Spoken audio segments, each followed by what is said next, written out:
ঈদ মানে আনন্দ আর নতুন পোশাকের উচ্ছ্বাস। তবে সমাজের সব মানুষের জন্য সেই আনন্দ সমান নয়। কেউ যখন শপিং মলে হাজার হাজার টাকার কেনাকাটায় ব্যস্ত, তখন অনেকেই সামান্য পোশাকের জন্য সংগ্রাম করছেন। ঈদকে সামনে রেখে শহরের বড় বড় শপিং মল ও মার্কেটগুলোতে দেখা যাচ্ছে ক্রেতাদের উপচে পড়া ভিড়। ব্র্যান্ডের দোকানগুলোতে চলছে লাখ লাখ টাকার কেনাকাটাও। পরিবারের সদস্যদের জন্য পছন্দের পোশাক, জুতা ও নানা উপহার কিনছেন অনেকেই। 10,000 টাকার মতো কিনছি। বাজেট কোনো নির্ধারণ নাই, এটা যে আমার লাগে তা। আমাদের জন্য কিনে হয়েছে অঙ্গসভা থেকে, এখন আবার আসছি বাচ্চাদের জন্য।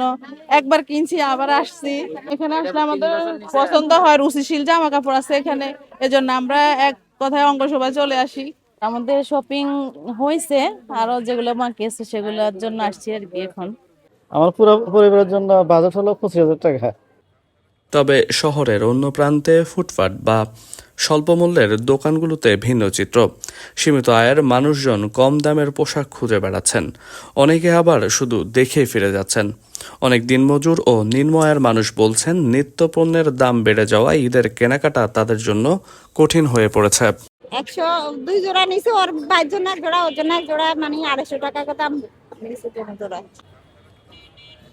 ঈদের আনন্দ সবার জন্য হলেও বাস্তবতা বলছে ভিন্ন কথা।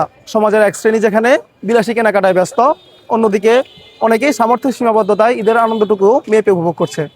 রেদওয়ান হোসেন রিমন, লক্ষ্মীপুর প্রতিদিন।